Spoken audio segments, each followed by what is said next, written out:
Hi. So this video is going to be about force generators in nbphysics. And if you don't know what nbphysics is, it's a physics engine that I made in GameMaker. It's free to download. You can check it out on my GitHub. It's in a repository called nbphysics. And if you also want to download the code that I'm about to write, it's going to be in nbphysics tutorial. So that'll be constantly updated with every tutorial that I end up adding.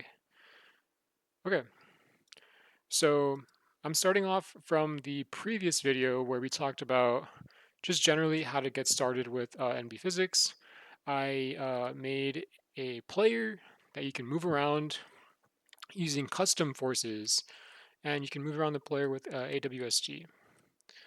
So this video is going to be about making general force generators. These are things that instead of making a custom force, which we did here, we would instead use a force generator, which there's already several force generators that are built into the engine. We have the wind force, a lot of spring forces, and yeah, generally a lot of spring forces. These are all variations on the spring force. So the first thing I'm going to do is use one of these. I guess we can check out one of what it looks like. So a force generator is essentially a struct.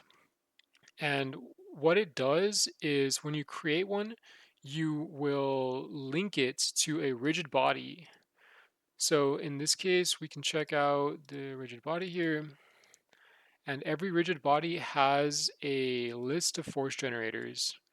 So whenever you add a force generator to a rigid body, the physics world will see that it has a linked force generator, and every frame apply that force to the rigid body.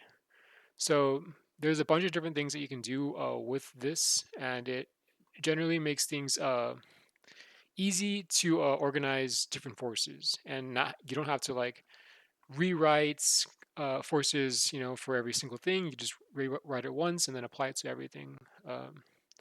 So okay, first of all, what I'm going to do is for the player, I'm going to uh, make another rigid body and I'm going to link it with a bungee cord. So the bungee force is a type of spring force that only pulls uh, when the two rigid bodies are like are far enough away. In this case, past the rest length. So yeah, we'll get started with that, I guess. So step one here, we only have one type of rigid body, which is the player. So I'm going to make another type of rigid body here. I'm just going to call it ball, I guess. So I'm going to create it. I'm going to make it, its parent will be the rigid body, so that it makes it a rigid body. And I'm going to make the sprites be a rect outline. And I'm going to place the ball here. I'll go like this, make it a square. Okay, so we have the ball here, and I'm going to make it a shape of a circle. So we're going to go mbp set shape self .id, and we're going to go mbp shape.circle. Okay, so when I start the demo, there will be the player, which doesn't have a purple dot. That's because it never can go to sleep. And then the ball, which has a purple dot, and yeah, it doesn't get interacted with or anything. So what we're gonna do is we're gonna link both of these with a bungee cord, so that when this gets a force applied to it, it'll both wake up and have a force that pulls to the player. So to do that, we'll have to define the force generator. And I'm going to define it, you can define it wherever, it really depends on what the force is. In this case, the player sort of is in control of this bungee cord, so I'm going to define it in the player. So we're going to go bungee force generator. Or I guess just a bungee cord, because that's what it is. And then I'm going to go FG for force generator. I'm going to call it bungee is equal to a new bungee force generator. And for this, you need to pass in a rigid body as well as the how strong you want the bungee cord to be and the rest length. Um, for the bungee cord, I think I have to pass in the other object. No, actually, I have to pass in this object. So I'm going to pass in self.id because I'm pretty sure it references this point. Let me see. So yeah, so if you pass in the player when you update the force.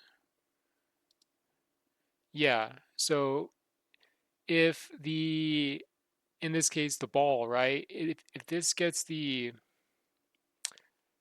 the ball registers for this force generator, it'll pass itself in here and it'll reference how far it is to calculate the force. So yeah, we have to pass in whatever's I guess going to be holding it.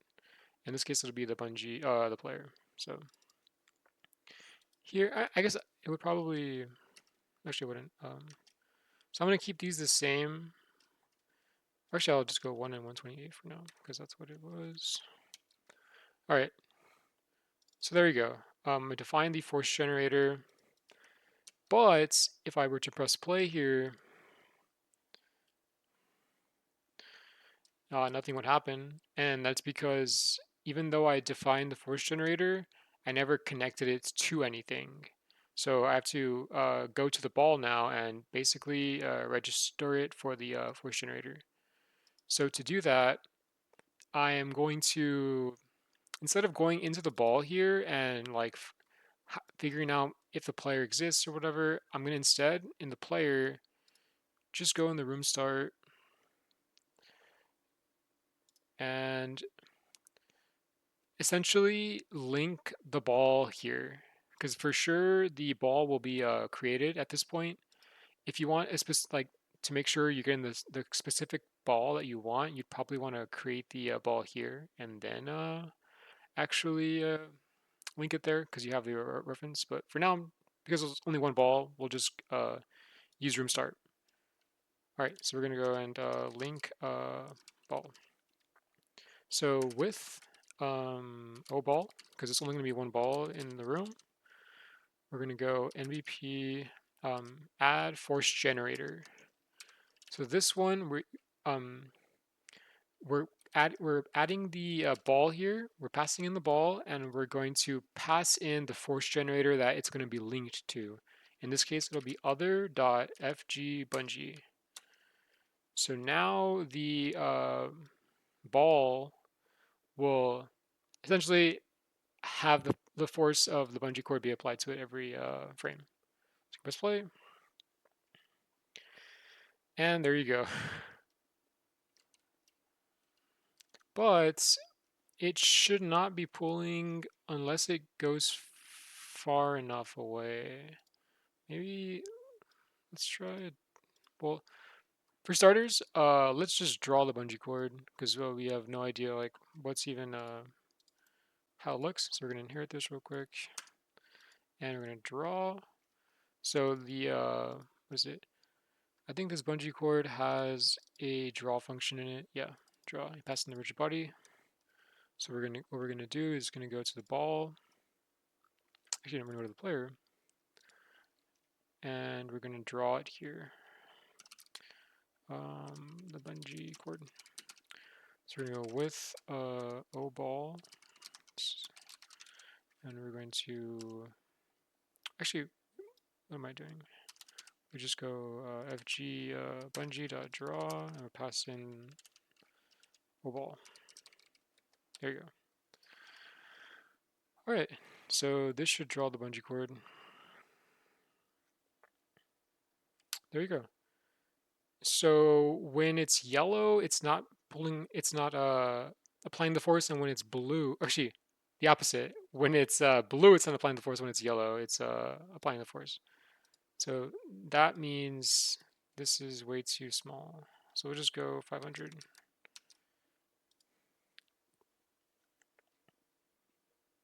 There you go. So yeah, as you can see, this ball is asleep because the purple dot, and this blue line, the bungee cord, is not applying a force until we get 500 pixels away, in which case it'll turn yellow right here, and it'll pull the ball. So yeah, and it also wakes it up as well. Whenever you add a force to a rigid body, it'll wake up the body. The only thing that does not apply to that is gravity, because gravity is in the engine. It's not applied as a force, but just as a straight up acceleration. If you want to apply gravity as a force, you'd have to create your own gravity force generator and then have that happen. Okay, so this ball does not slow down, so we're gonna actually add some dampening to it, just because it's gonna make it look nicer. Dampening is equal to 0.1.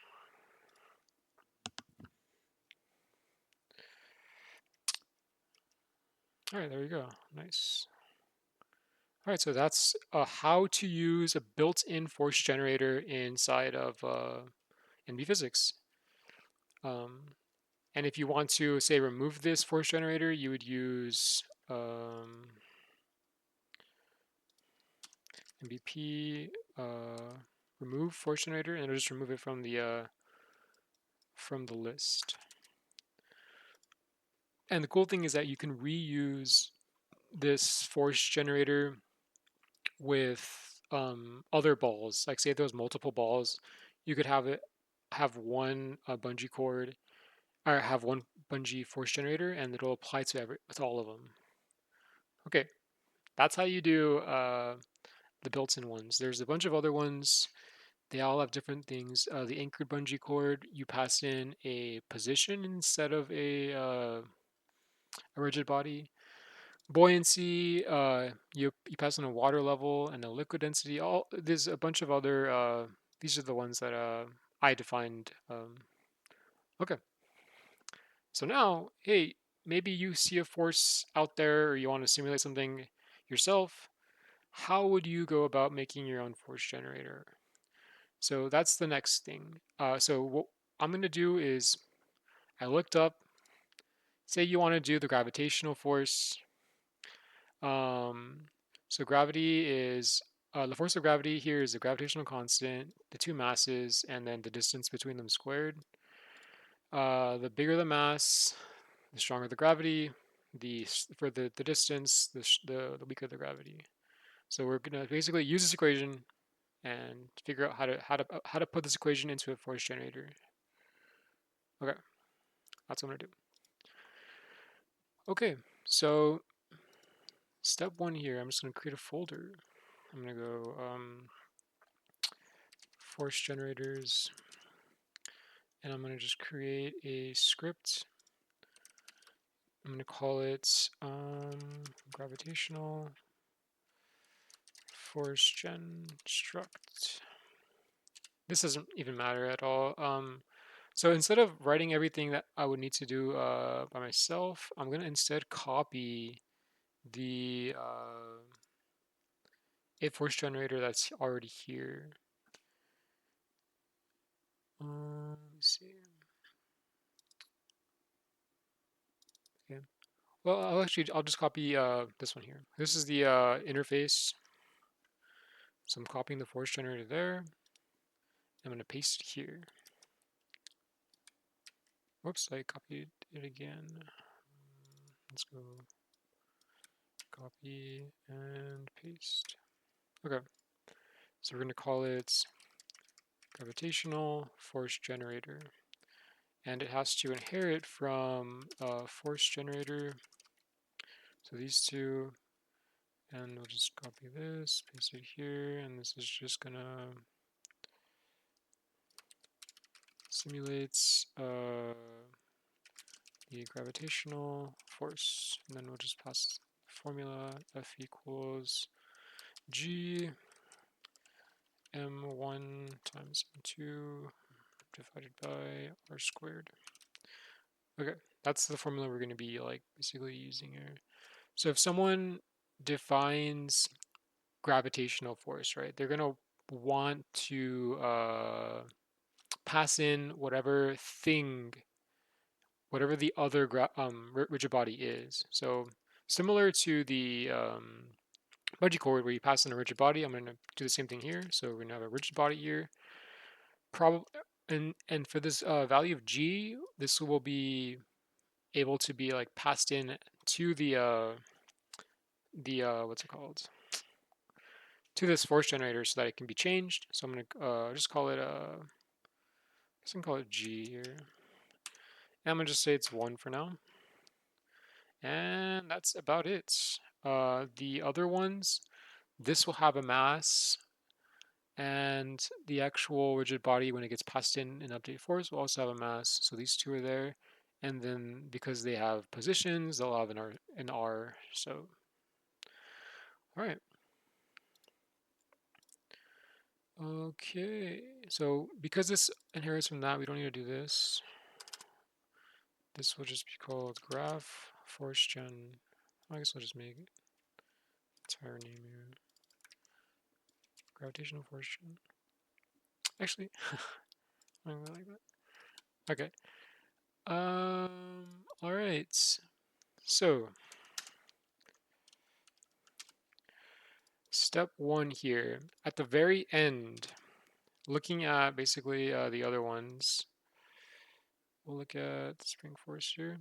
At the very end, you apply a final force, and then you first calculate everything. So this is what we're going to kind of want to do. So I mean, I guess this would be kind of the thing. We define the force, calculate it, and then apply it. So we'll just do the things that we know we have to do, which is apply final force, nbp, add force. In this case, we can make it a vector. And then I guess we define the force first. Init force f. And because another important thing, the direction of this force is going to be from this rigid body, or I guess also because we're passing in the rigid body here, let's also do the RB is equal to RB, and then G is equal to G. Maybe I'll do capital G. No, actually I'll keep it like this. Okay. So this is saved for this, and then when we get to here, the force direction will be from this one to this one. So we go from rb.x minus rb.x, rb.y minus rb.y. So this determines the direction of the force, but we first need to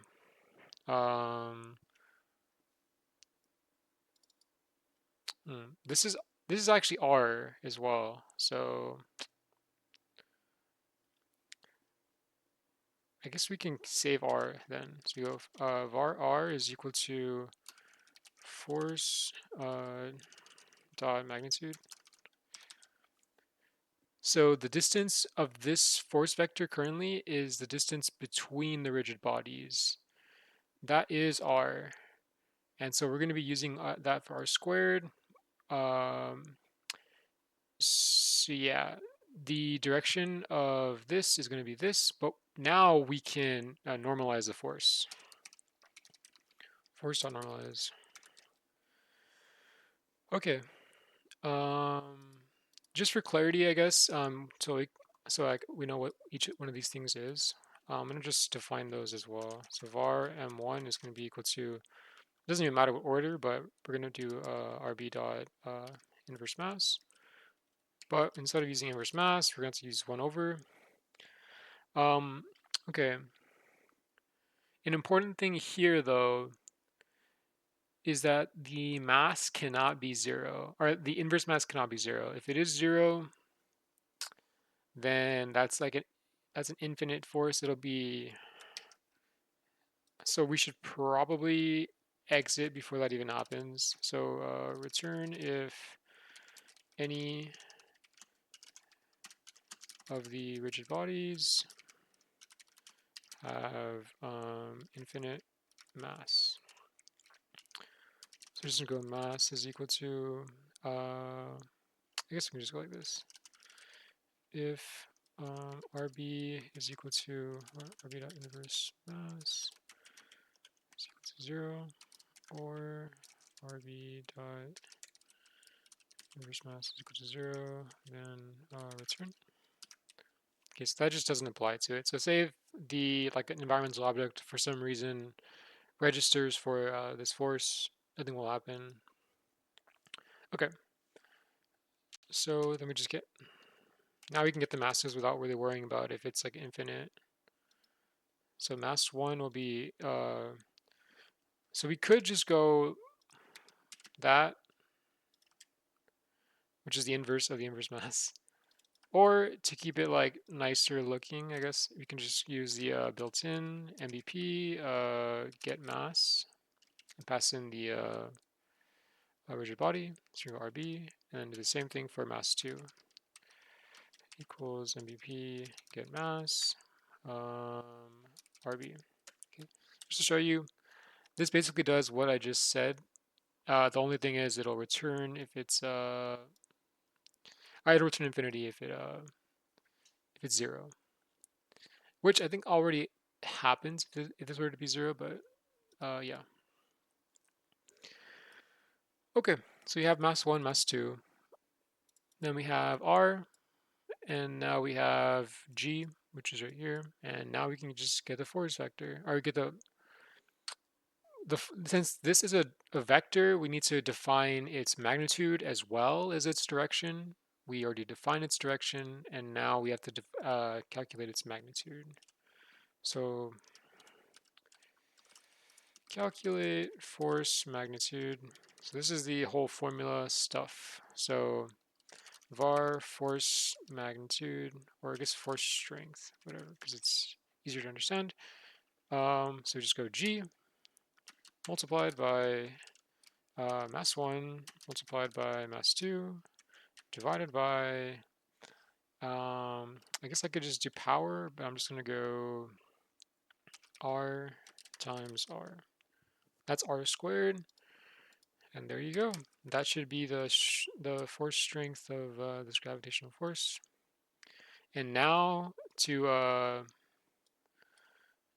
add force vector here, we would need to create, or first, I guess might as well just force dot scale to scale this vector now with this force.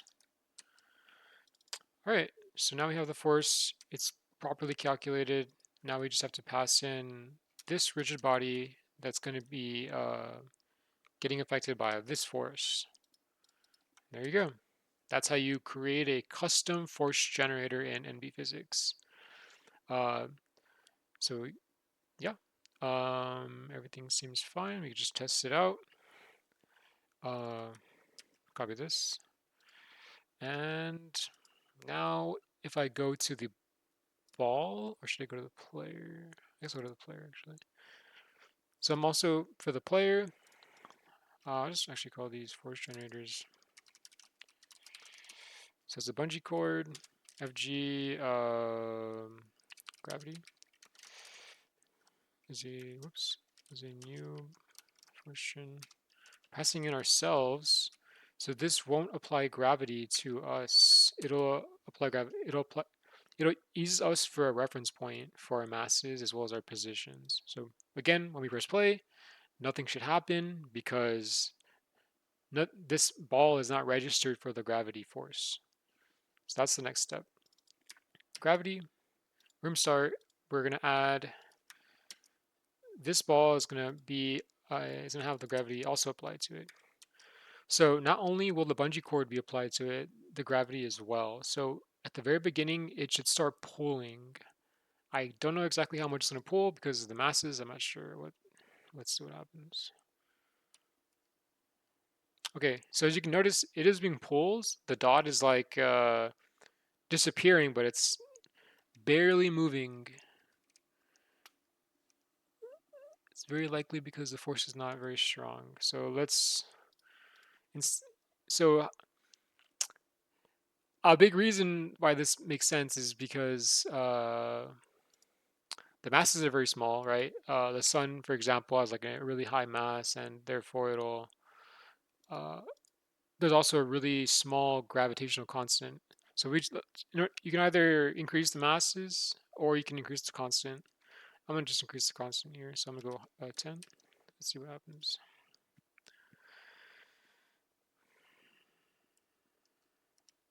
Okay, barely moved there. Let me try 100.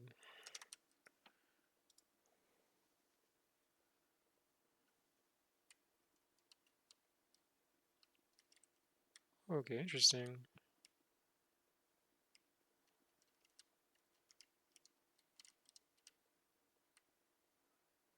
Okay, so it does work, but it's you need you need a really high mass for this to or you just need a really high gravitational constant, I guess.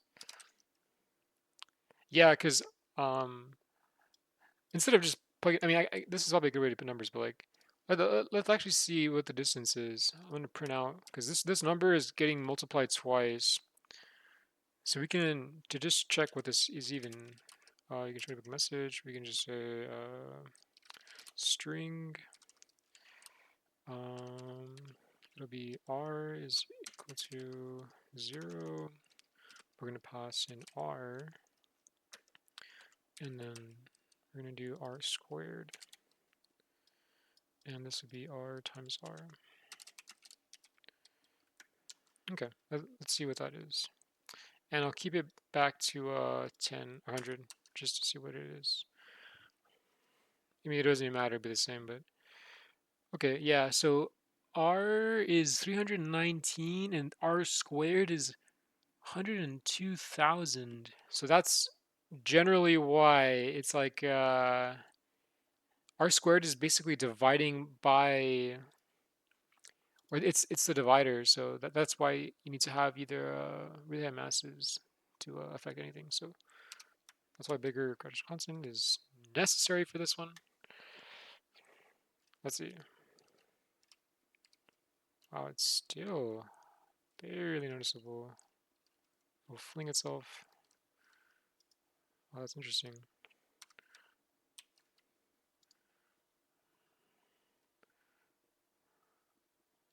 There you go. Whoa, whoa, whoa, whoa, wait. Is there a bug? That doesn't seem right. Yeah, it seems like it's a sign issue, which is why we're testing. RB.x minus x, RB.y minus. Oh, yeah, okay, that's good. There you go. So this was basically 0. All right, how's this? There you go. Still fling yourself. That's cool. Whoa. Yeah, gravitational force is not the most interesting thing, I'll be honest. But that's how you do it. Let's keep. Actually, I'm just curious if there's like a better. Let's see how far. And still, it's barely noticeable. Okay. Well, that's it for I think this video. Yeah, you can get as complicated as you want with the custom force generators. Um, as you can see, this is like pretty simple to implement. The masses, if you don't change your masses of your objects, it's kind of like not very interesting. But if you did, it would be probably cooler to see what happens. But yeah, you can get a lot more complicated on the force generators. The fake spring is a pretty big one. But yeah, the next video will be about contact generators. So stay tuned for that. And yeah, thank you for watching. Catch you in the next one.